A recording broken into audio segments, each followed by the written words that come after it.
Assalamualaikum teman-teman. Kali ini Bunda dan keluarga berkesempatan untuk berkunjung ke Benteng Fort Marlborough yang ada di Bengkulu. Benteng ini adalah peninggalan Inggris.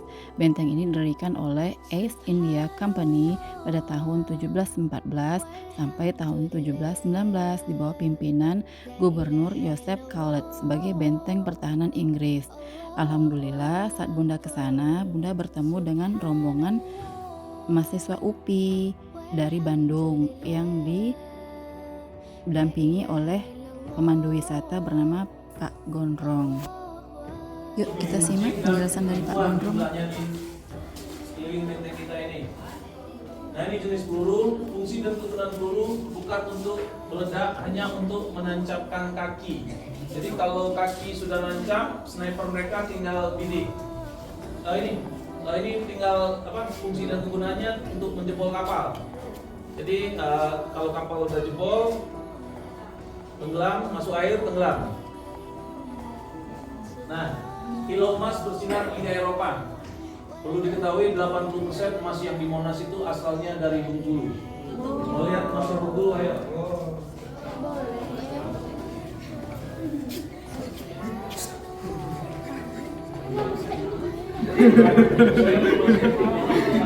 Oh, pintunya.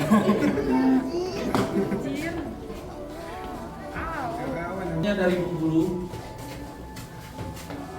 Kalau asli kita duluan, kita bagi-bagi aja ya. Ini replikanya, jadi kualitas emas Bengkulu ini sangat bagus ya.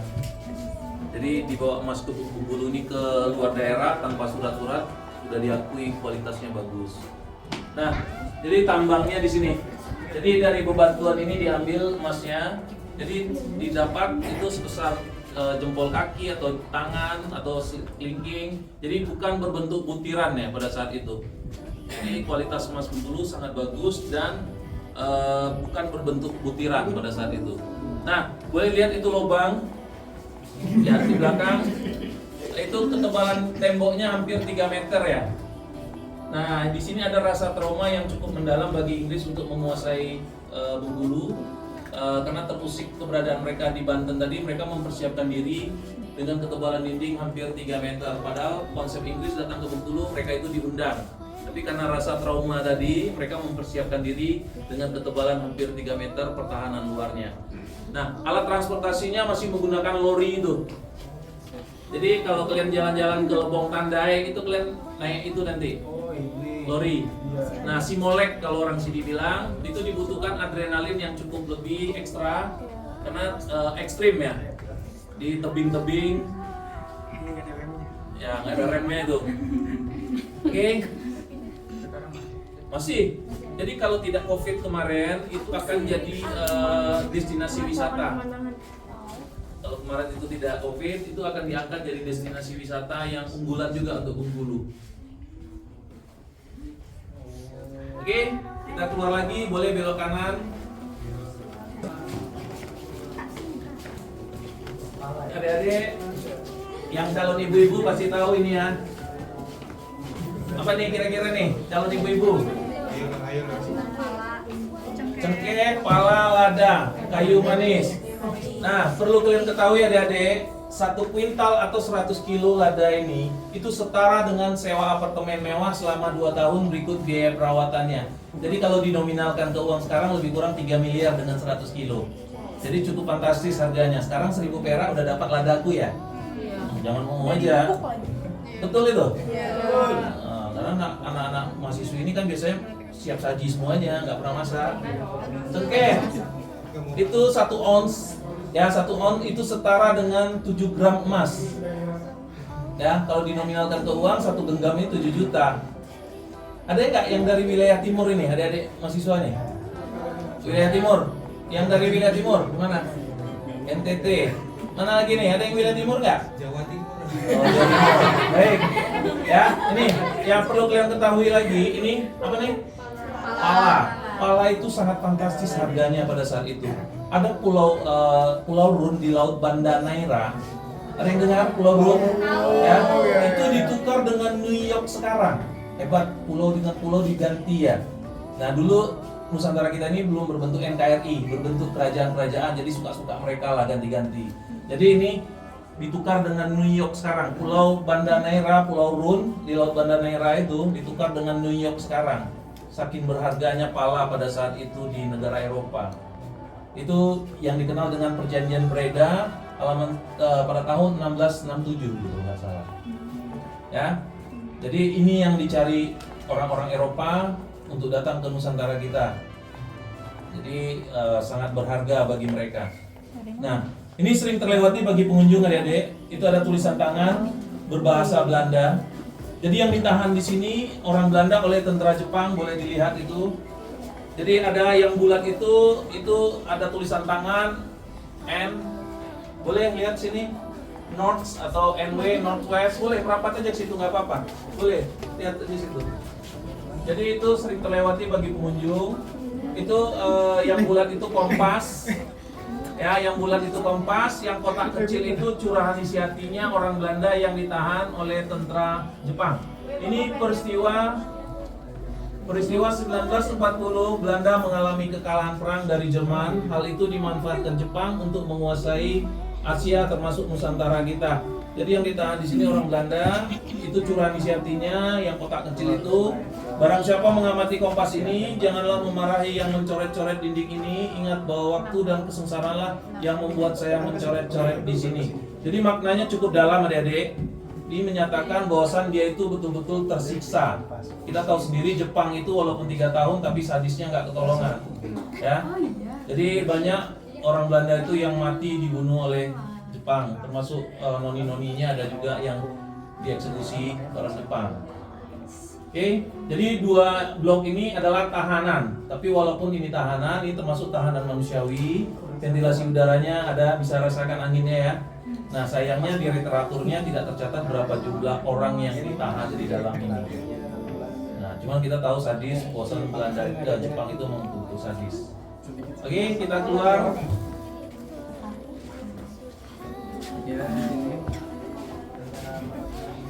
Kita akan lihat nih jam matahari yang realnya. Ayo kita keluar.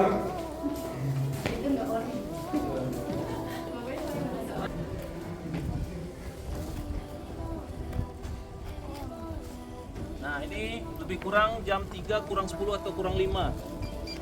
Lihat jam 3 kurang 10 atau 5. Lebih kurang. Hampir mendekati jam 3 tapi kurang nih. Kurang 5 itu lebih kurang. Bentar, saya nampak. Nah di sini lihatnya bayangannya. Jadi ketika jam 3 nanti bayangannya di sini. Ini kurang jam 3. Nah cara kerjanya, matahari ini terbit dari mana? Kiamat dong. Kiamat. Udah belum punya suami nih, kacau nih. Matahari itu terbit dari timur. Bayangannya pasti ke barat. Ketika jam 8 pagi, itu bayangannya di kaki adik ini. Nah, ketika matahari semakin lama semakin naik, bayangannya semakin mendekat. Jam 9, jam 10 nanti bayangannya di sini. Ketika jam 11 nanti bayangannya di sini. Ketika jam 12 itu bayangannya di sini. Kenapa masih nampak bayangannya? Karena Bengkulu tidak dilewati garis khatulistiwa. Sumatera ini yang dilewati garis khatulistiwa hanya Sumatera Barat, itu di Bonjol namanya. Ketika jam 12 siang itu bayangannya hilang. Dan ketika jam 1 nanti bayangannya bergeser sini, jam 2, jam 3 di situ tadi, jam 4 nanti di hampir dekat di sini. Ya, jadi cara kerjanya timur ke barat. Enggak ada juga. Nah, posisi matahari sekarang ini lebih cenderung ke utara. Jadi ketika jam 12 itu bayangnya agak menjauh. Nah, kalau mendekat ke selatan nanti bayangnya agak mendekat di sini. Oke, paham ya? Ayo kita ke barat kita. Tanpa pengeras suara kita udah seperti pakai sound system di sini. Jadi tanpa pengeras suara kita udah seperti pakai sound system. Nah, dibandingkan ruangan yang 2 kita pakai tadi, suara kita tidak seperti ini. Jadi ruangan ini pada saat itu dipakai untuk ruangan interogasi. Jadi ketika ada orang yang dibawa ke benteng ini untuk ditanya-tanya, jadi untuk menjatuhkan mental, bukan suara yang bergema. Biasanya yang dari wilayah timur itu suaranya bergema. Boleh tes dulu sini. Boleh tes dulu sini. Tes sound. Jawa Timur.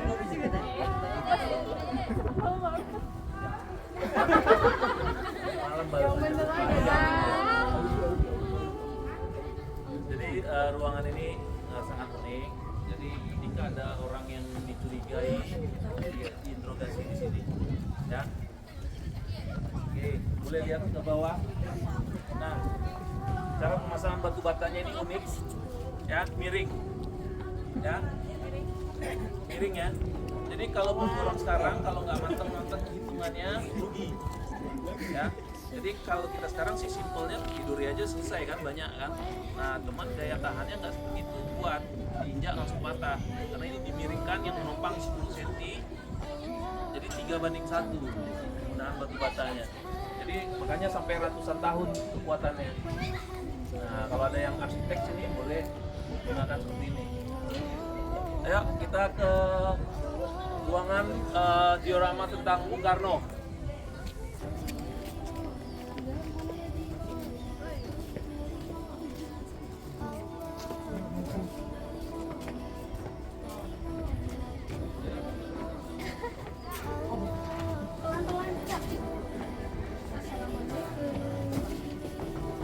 Baik, jadi kita dari SD sampai SMA belajar kawasan Nusantara kita ini dijajah oleh Belanda 3,5 abad ya. Ya. Tapi untuk Bengkulu tidak berlaku 3,5 abadnya. Di Bengkulu Inggris 140 tahun, Belanda hanya 115 tahun, Jepang 3 tahun. Jadi 3,5 abad itu tidak berlaku untuk wilayah Bengkulu. Bengkulu lebih lama dikuasai Inggris 140 tahun, Belanda 115, Jepang 3 tahun. Tapi kalau kita belajar lebih detail, kenapa selalu terpatri di ingatan kita selalu 3,5 abad kuasa Belanda menjajah Nusantara kita? Karena pidato Bung Karno itu efeknya sangat besar.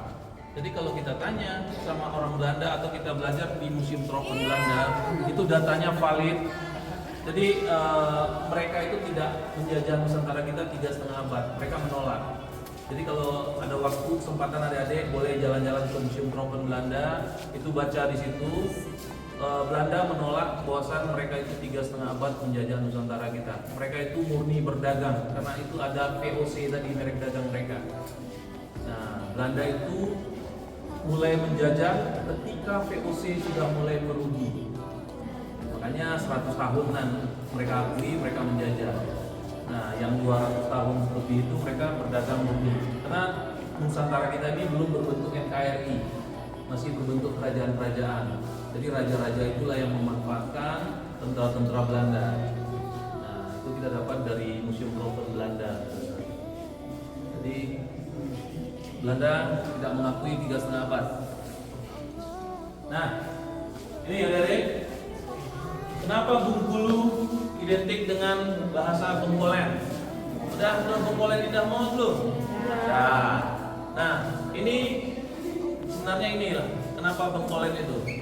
Bengko itu kalau bahasa Inggrisnya apa deh artinya? Bengko. Patahan. Bengko itu patahan. Ya. Ya, bengko itu patahan, land itu daratan atau tanah. Jadi tanah patahan. Jadi Bengkulu ini betul-betul di daerah gempa. Jadi abad ke-17 itu Bengkulu itu udah sering digoncang gempa. Jadi kalau 2022 kemarin itu lebih sering satu tahun itu gempa daripada di hari. Hari 336, gempa 340 lebih di Bengkulu. Jadi di Bengkulu ini kalau goyangnya hanya 4 koma itu masih biasa. Ini adik-adik udah pernah digoncang gempa Bengkulu belum? Sudah. Hah? Belum? Mudah-mudahan jangan. Nah ini ada Pariaman. Ada yang tahu Pariaman nggak? Kira-kira? Di mana itu? Di Padang. Jadi ini ada Pariaman Company. Bedanya Inggris dengan Belanda. Inggris ketika ingin menguasai satu wilayah, mereka itu berkirim surat dulu ke kerajaannya. Kalau rajanya izin, baru mereka eksekusi. Beda dengan Belanda, Belanda ambil dulu baru berkabar. Nah kalau Inggris berkabar dulu, setelah izin baru mereka eksekusi. Karena surat balasan dari kerajaan Inggris cukup lama, jadi surat itu berlayarnya lebih kurang 8 bulan. Ya, 8 bulanan di terombang-ambing di lautan. Jadi karena lama, keduluan Belanda masuk. Nah ini yang fragmen-fragmen yang digali dari benteng pertama, benteng York tadi seperti Gucci. pipa untuk rokok, candu, ini botol minum. Asli, kita dapat dari benteng pertama. Ini untuk cerutu, untuk candu. Pipa rokok untuk candu itu keramik.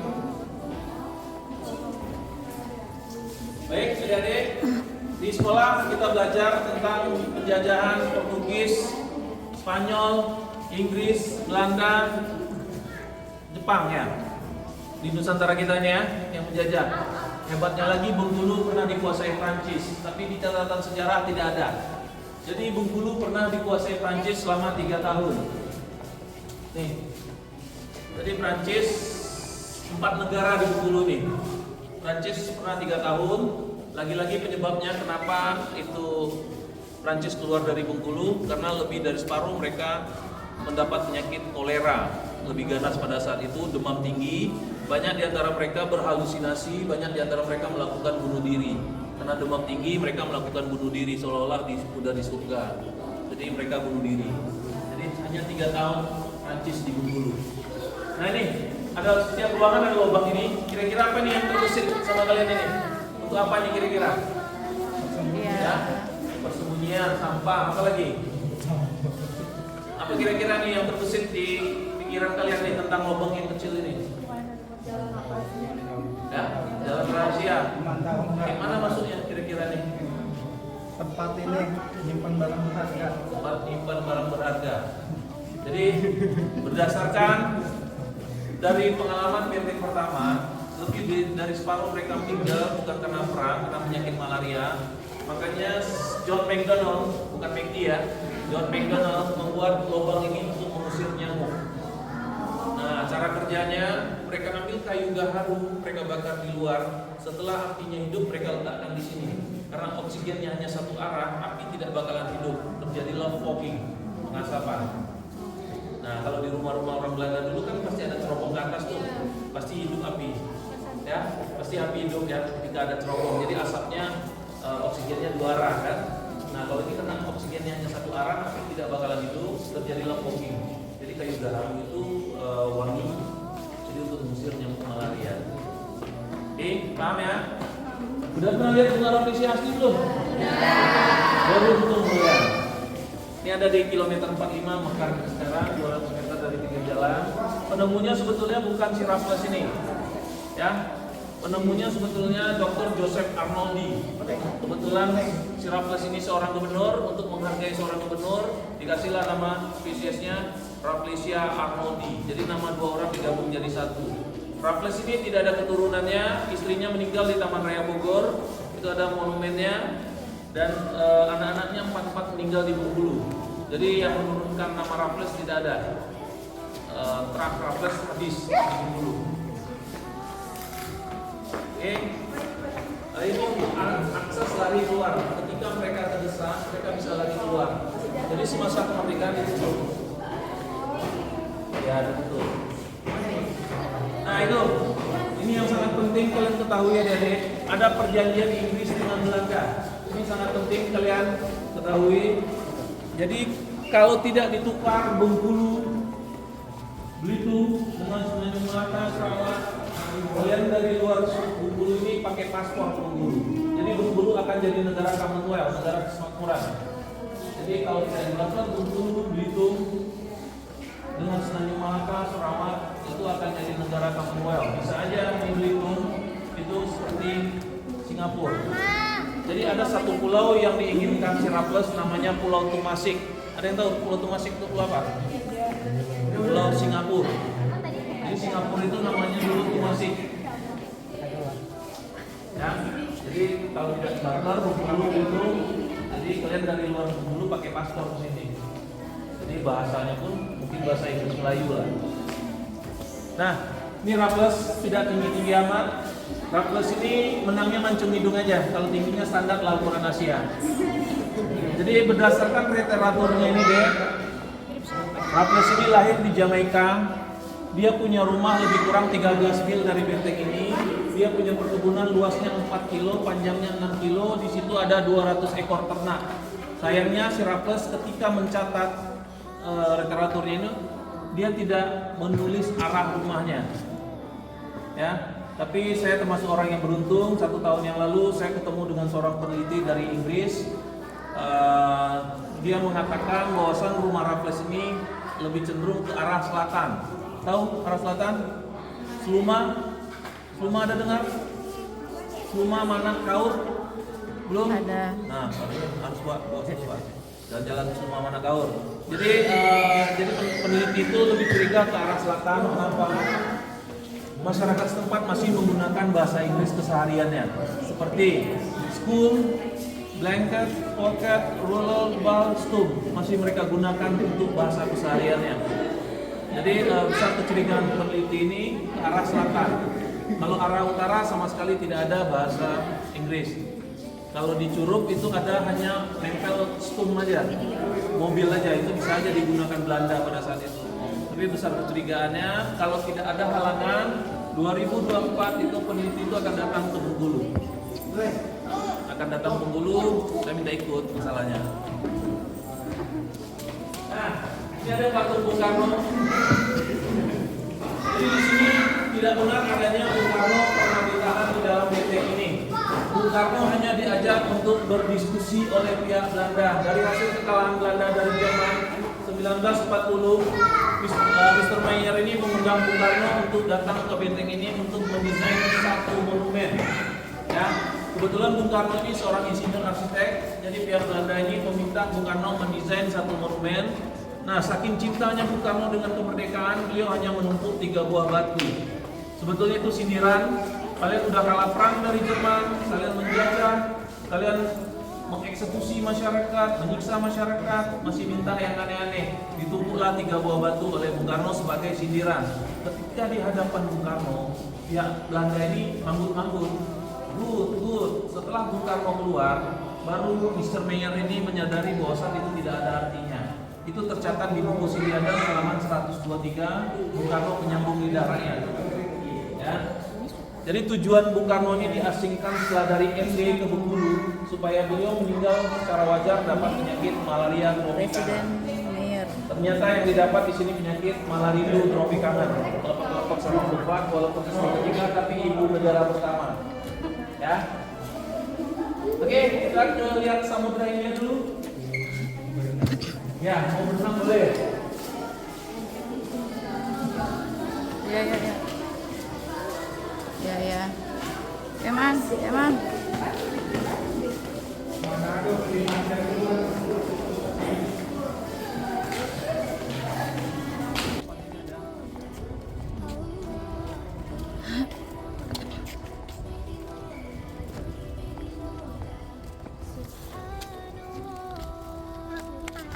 Ya, drama. Kita nebeng aja nih seturnya. Anak UPI Bandung. Boleh ya, Mbak?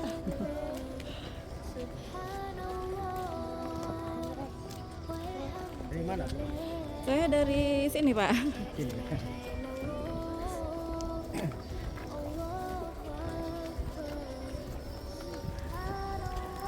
Tapi aslinya Sumatera Barat. Baik, adik-adik, di hadapan kita ini semasa Inggris, Belanda, ini ada bangunan. Ya, di hadapan ini kita itu bangunan. Kalau di master plan-nya itu the Great House sama storehouse.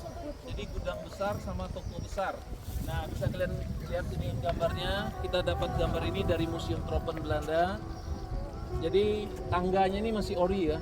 Ini lihat dari foto, ini tangganya masih ori. Ya. Jadi ini bangunan semi permanen. Fungsinya ketika itu untuk menyimpan rempah-rempah. Kalau rempah-rempah ditimbun di dalam bebatuan pasti jamuran. Ya, akan lembab jamuran. Makanya dibangunlah semi permanen dari kayu. Nah, karena undang-undang cagar budaya telat keluarnya semasa kemerdekaan kita dihancurkan untuk keselamatan. Nah, kalau undang-undang cagar budaya cepat keluarnya terselamatkan bangunan. Paham ya? Oke, kita lihat perbedaan meriam. Di sini tadinya ada 3 meriam. Satu Inggris, satu Belanda, satu lagi di Jakarta. Tahu nggak meriam yang di Jakarta? Ada yang tahu nggak? Nah, maksudnya tahu. Meriam Belina. Lina. Nah, nih Kalau di rumahnya ada mobil, di depannya ada logo ini RR, ya. Tahu nggak ini logo apa? Nih, kalau di rumahnya ada mobil, ada di depannya nih. Nah, kalau artis Raffi Ahmad lah yang punya satu nih. Rolls Royce. Jadi alutsista ini Rolls Royce sudah bikin duluan sebelum dia bikin jet pesawat sama mobil, mereka bikin meriam ini dulu. Makanya mahal. Ya, boleh dibawa pulang tuh boleh. Ya fotonya. Oke, kalau Inggris dia ada logo Royal Crown, ya. Kalau Belanda VOC. Long atau daun ada tulisan VOC. Ya. Baik. Kita sebelum ke Samudra India lihat kita masih ori 80%. Ini sama dengan Renov, kita lihat produksinya tahun berapa. Itu tercatat di situ produksi tahun berapa.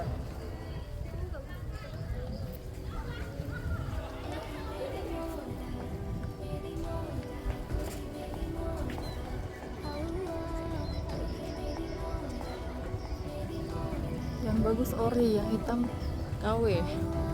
Kebalik ya.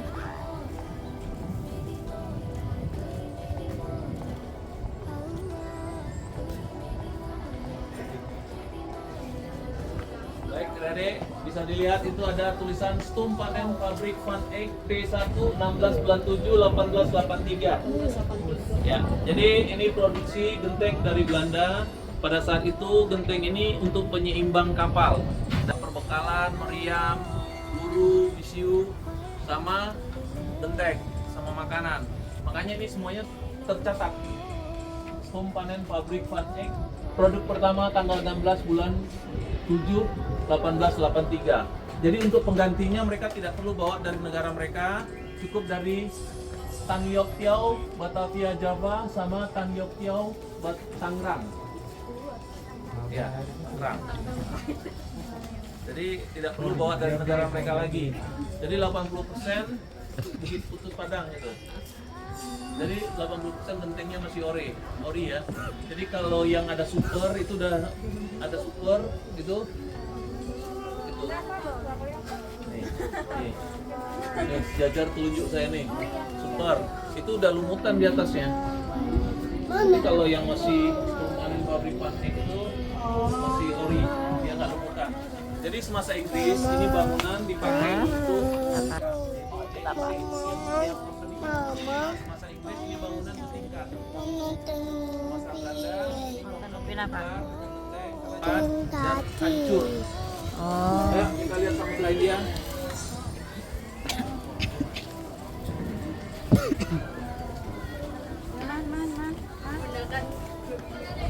Ya, tangga aja.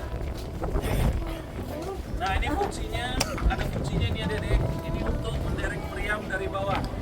Jadi kalau kita butuh lebih dari satu meriam, kita tinggal Ayo, Man. di sini.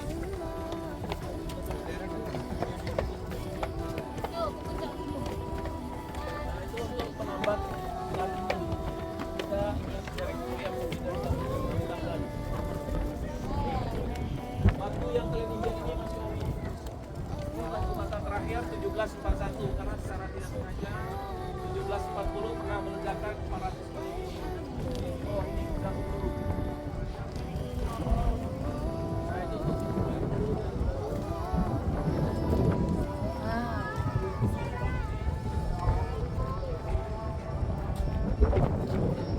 jadi kalau kamu punya niat dari produk rumah, ya, dan seberas apapun air tidak kena. Itu yang bikin kokoh sampai ratusan tahun.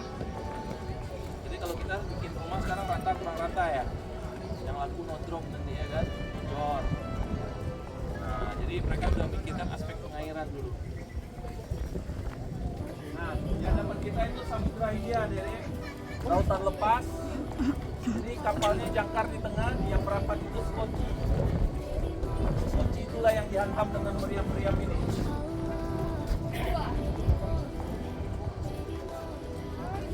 Ya.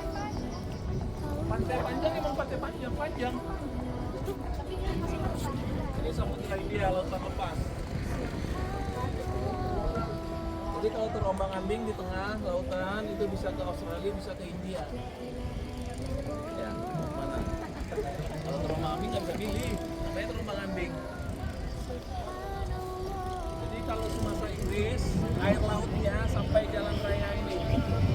Masa Inggris, air lautnya sampai jalan raya ini. Masa Inggris, masa Belanda direklamasi. Jadi Belanda ini memang ahli dam.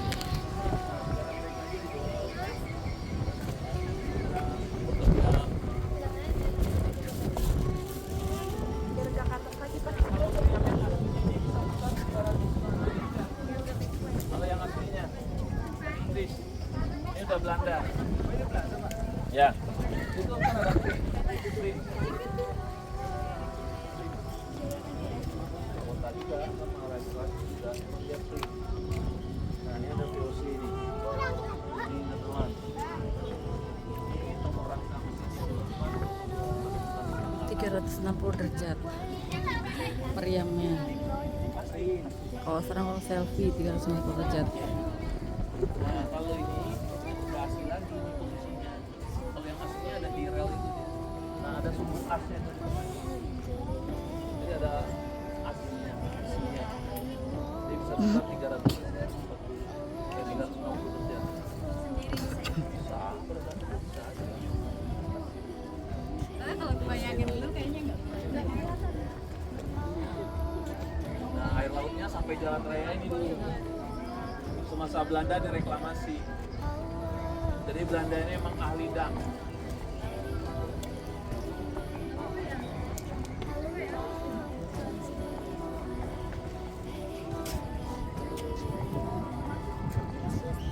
Jadi kalau kita lihat dari ketinggian benteng kita ini seperti pura-pura. Ini kaki kanan belakang, ya posisi kita ini kaki kanan belakang, itu kiri belakang, kanan depan, kiri depan. Yang itu batang tadi yang bisa dilihat itu lehernya. 4 batu besar tadi itu kepalanya. Ya, foto rame-rame sini dulu ya, biar dapat Putra Indianya yuk.